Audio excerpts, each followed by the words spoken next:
тегедей ыныклары, дөньяларда иң сөйкемле, җырларга салсам да, моңнарга талсам да, әйтеп бирә алмам йөрәк хисемне. Бер иркәләп, бер назласам да, йөрәгемә бәхет кереп тула.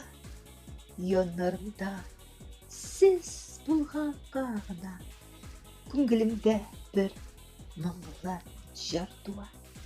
Иркәлисем килә, бер туктамый, газиздән дә газиз оныклар. Күңелемдә бер тиен дә калмый, торыла да китә болытлар. Бер апыңа төшәп, сырый арапа, балдан татлы булган балалар. Минем йөрәгемдә алтын бөртегедәй савапларга күмелеп калалар. Автор Гөлнур Галимова.